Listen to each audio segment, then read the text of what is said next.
Hello students, आज हम लोग कक्षा 11वीं में नया अध्याय शुरू करेंगे। अध्याय 11.1 जिसमें दिया हुआ है पी ब्लॉक के कुछ तत्व। और जो पी ब्लॉक के तत्व हैं उनको समूह 13 के तत्व के बारे में हम लोग डिटेल से देखेंगे। तो जो पी ब्लॉक के तत्व हैं उसी के अंतर्गत आता है समूह 13 का तत्व। तो इसके बारे में इस चैप्टर में डिटेल से दिया गया है। तो जो पी ब्लॉक के तत्व हैं इसको जानने से पहले हम लोग आवर्त सारणी की संरचना को एक बार देख लेते हैं कि आवर्त सारणी में कितने ब्लॉक पाए जाते हैं और पी ब्लॉक का स्थान कहाँ पर रहता है। तो ये है आधुनिक आवर्त सारणी का छोटा सा स्वरूप, जिसमें इसमें लेफ्ट हैंड साइड यहाँ पे समूह 1 करके दिया हुआ है। इसमें ग्रुप 1 और ग्रुप 2 को रखा गया है। तो जो आवर्त सारणी है उसको पहले जानते हैं कि किस में बांटा गया है। तो उसको आवर्त और वर्ग में बांटा गया है। तो आवर्त सारणी में 7 आवर्त है। तो आवर्त को लेफ्ट से राइट की ओर पढ़ा जाता है, माने कि दाएं से बाएं की ओर, बाएं से दाएं की ओर पढ़ते हैं। तो यहाँ पे 7 आवर्त रहता है। ये वाला यहाँ से शुरू करके ये वाला पहला आवर्त है, उसके नीचे का ये दूसरा है, फिर तीसरा आवर्त, चौथा आवर्त, और यहाँ पे 1 से लेकर के 7 आवर्त दिया गया है।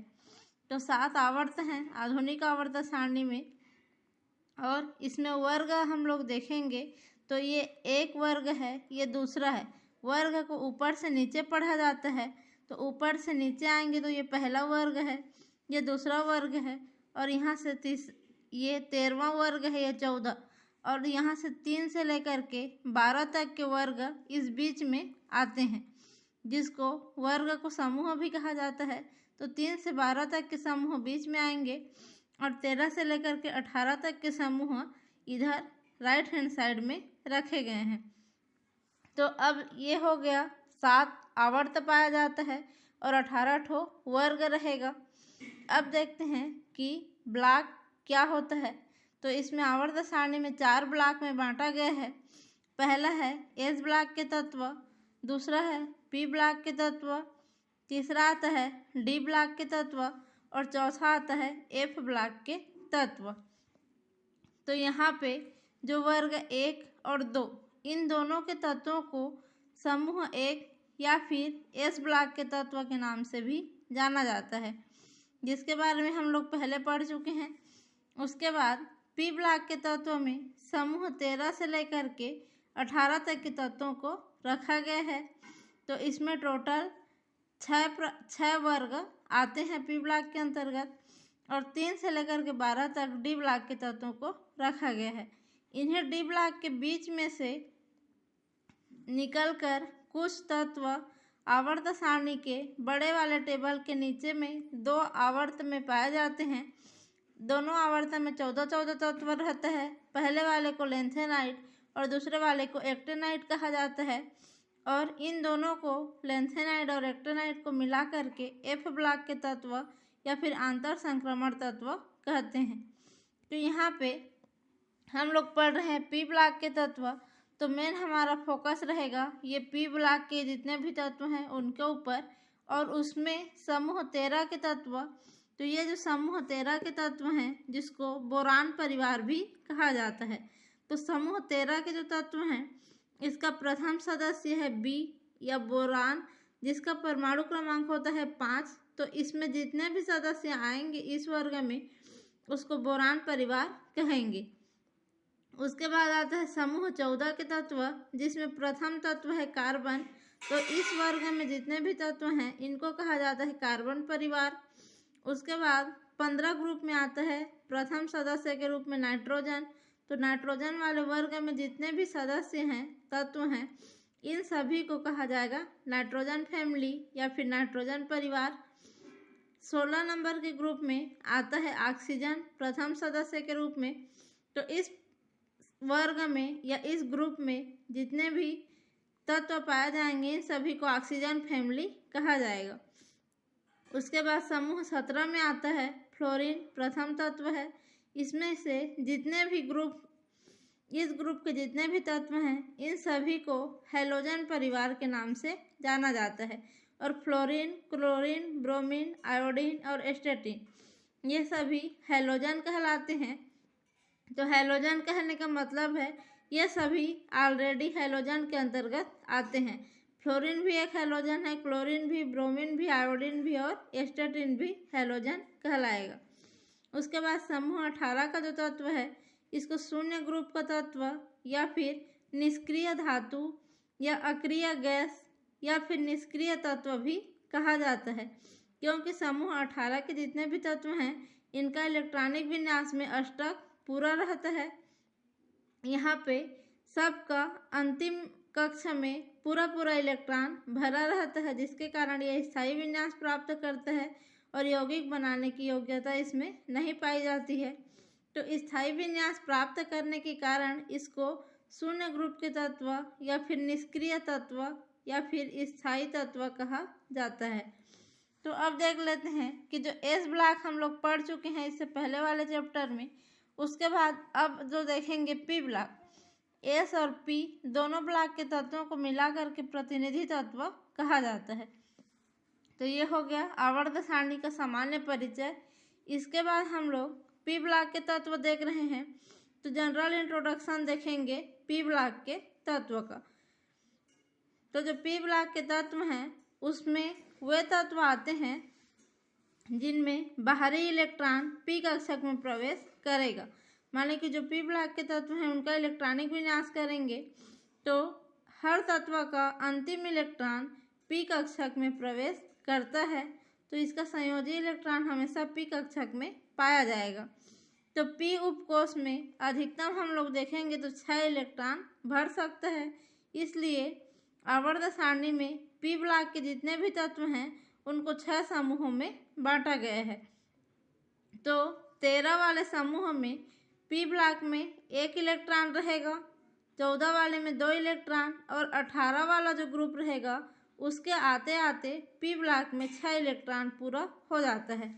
यहाँ पे देखेंगे तो 13 वाले ग्रुप में पी ब्लॉक में 1 इलेक्ट्रॉन है, 14 वाले में 2 है, 15 में 3 है, 16 में 4 है और 17 में 5 है और 18वें नंबर में पी ब्लॉक में पूरा स्थायी विन्यास वाला 6 इलेक्ट्रॉन भरा हुआ है।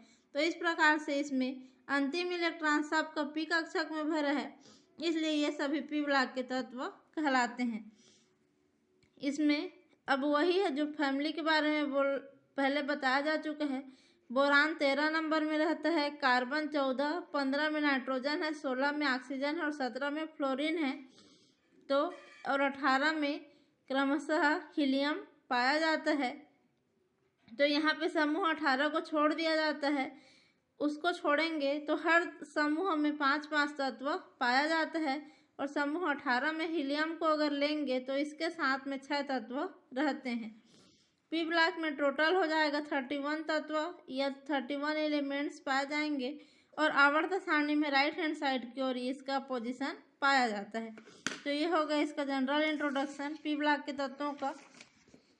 उसके बाद आगे देखेंगे कि पी ब्लॉक के तत्वों का सामान्य अभिलक्षण या फिर general character of P block element. तो जनरल कैरेक्टर में देखते हैं सबसे पहले इलेक्ट्रॉनिक विन्यास और ऑक्सीकरण अवस्था। तो जो पी ब्लॉक के तत्व हैं उनका सामान्य इलेक्ट्रॉनिक विन्यास हो जाएगा NS2 NP126। इसका मतलब है कि N का मतलब क्या होगा, अंतिम कोष। तो अंतिम कोष में S कक्षक में हमेशा 2 इलेक्ट्रॉन रहेगा पी ब्लॉक के तत्वों के लिए और पी कक्षक में 1 से 6 इलेक्ट्रॉन हो सकते हैं।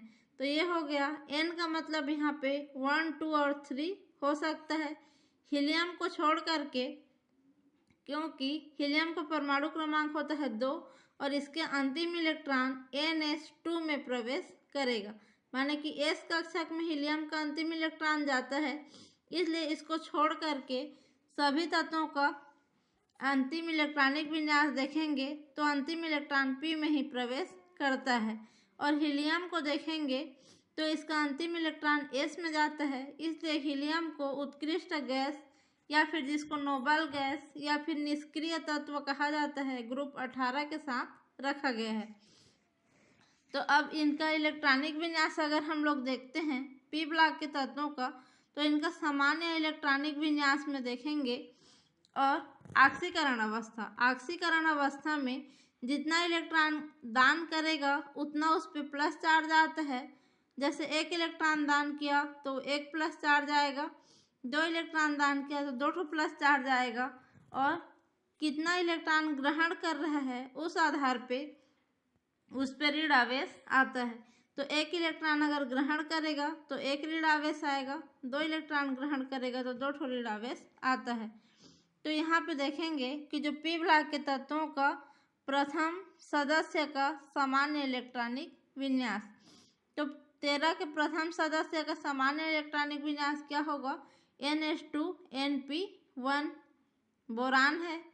14 का प्रथम सदस्य है कार्बन, इसका सामान्य इलेक्ट्रॉनिक विन्यास होगा NH2NP2। यहाँ पे बोरान के लिए N बराबर हो जाता है 2, माने कि 1s2 2s2 और 2p1 में इसका इलेक्ट्रॉन जाएगा, माने कि यहाँ पे 2 हो जाएगा बोरान के लिए। यहाँ भी N बराबर 2 होगा और नाइट्रोजन के लिए भी N बराबर कितना हो जाएगा? नाइट्रोजन का परमाणु क्रमांक है 7, तो इसके लिए भी N बराबर 2 रहेगा। उसके बाद ऑक्सीजन में आते हैं तो यहाँ भी N बराबर 2 रहेगा, यहाँ भी रहेगा और यहाँ भी रहेगा। तो ये है पी कक्षक में एक एक इलेक्ट्रॉन इधर जाएंगे, हम लोग लेफ्ट से राइट की ओर जाएंगे तो पी कक्षक में एक एक इलेक्ट्रॉन बस बढ़ रहा है, बाकी इलेक्ट्रॉनिक विन्यास सबका सेम रहेगा क्योंकि अंतिम इलेक्ट्रॉन पी में जा रहा है।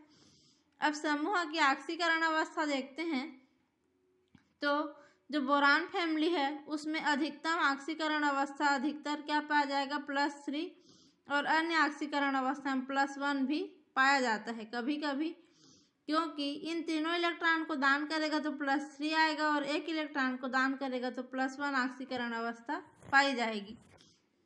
उसके बाद समूह 14 में देखेंगे तो यहाँ पे +4 ऑक्सीकरण अवस्था जब चारों इलेक्ट्रॉन को दान करेगा तब, और केवल बाहरी 2 इलेक्ट्रॉन को दान करेगा तो +2 ऑक्सीकरण अवस्था पाई जाती है। कभी कभी कार्बन 4 इलेक्ट्रॉन कहीं से ग्रहण कर लेता है और -4 ऑक्सीकरण अवस्था भी दर्शाएगा। उसके बाद नाइट्रोजन देखते हैं तो इसमें 5 + 5 जब 5 इलेक्ट्रॉन दान करता है तो, और +3 ऑक्सीकरण अवस्था भी पाई जाती है। अब इसमें 5 इलेक्ट्रॉन है आउटर ऑर्बिटल में, तो इसको अष्टक पूरा करने के लिए 3 इलेक्ट्रॉन की आवश्यकता है। तो कभी कभी ये नाइट्रोजन 3 इलेक्ट्रॉन को ग्रहण कर लेता है और -3 ऑक्सीकरण अवस्था भी दर्शाएगा। ऑक्सीजन में आउटर ऑर्बिटल में 4 और 2 6 इलेक्ट्रॉन है, तो यह +6 ऑक्सीकरण अवस्था और +4 और +2 तीनों प्रकार से दर्शाता है। लेकिन अपना अष्टक पूरा करने के लिए कभी कभी बाहर से 2 इलेक्ट्रॉन ग्रहण कर लेता है, उस स्थिति में इसका -2 ऑक्सीकरण अवस्था रहेगा। जब फ्लोरीन का देखते हैं तो इसमें आउटर ऑर्बिटल में 7 इलेक्ट्रॉन है, तो ये अपना अष्टक पूरा करने के लिए 1 इलेक्ट्रॉन बाहर से ग्रहण करेगा और -1 ऑक्सीकरण अवस्था दर्शाता है। और इन 7 इलेक्ट्रॉन के कारण इस प्रकार से 4 प्लस वाला ऑक्सीकरण अवस्था भी दर्शाएगा। ग्रुप 18 के जो तत्व हैं इसमें +6 +4 +2 और +8 इतना ऑक्सीकरण अवस्था पाया जाता है, और इनका अष्टक तो पहले से पूर्ण रहता है, इसलिए इसको अष्टक पूर्ण करने की ज़रूरत नहीं पड़ती है और ये माइनस ऑक्सीकरण अवस्था नहीं दर्शाते हैं। तो ये हो गया इनका ऑक्सीकरण अवस्था। अगर इलेक्ट्रॉनिक विन्यास का और डिटेल अगर देखना होगा तो यहाँ पे इससे पहले वाले पेज पे हम लोग देखे थे, यहाँ से आप लोग देख सकते हो बोरान का 5 है तो 2s2 2p1, यहाँ पे जो 2s दिया है ये केवल आउटर ऑर्बिटल का है, ये 3s 3p भी केवल आउटर ऑर्बिटल है। ये 5 का जब इलेक्ट्रॉनिक विन्यास करेंगे तो 1s2 2s2 1s2 से शुरू होकर के लास्ट वाला आउटर ऑर्बिटल का यहाँ पे दिया हुआ है। तो सबका इलेक्ट्रॉनिक विन्यास हमेशा 1s2 से शुरू होगा और यहाँ पे केवल आउटर इलेक्ट्रॉनिक विन्यास को दिया हुआ है, जिसको आप लोग देख लेना और लिख करके बना लेना। अब सबका परमाणु क्रमांक के आधार पे 1s2 से इसको भरना शुरू करेंगे। उसके बाद भरते हुए जाएंगे परमाणु क्रमांक के आधार पे, तो यहाँ पे जो दिया है ये केवल आउटर ऑर्बिटल का इलेक्ट्रॉनिक विन्यास से मैच होगा। इसके बाद इसमें आगे आता है सामान्य व्यवहार पी ब्लॉक के तत्वों का। इसको अगली क्लास में पढ़ेंगे, अभी के लिए बस यहीं तक।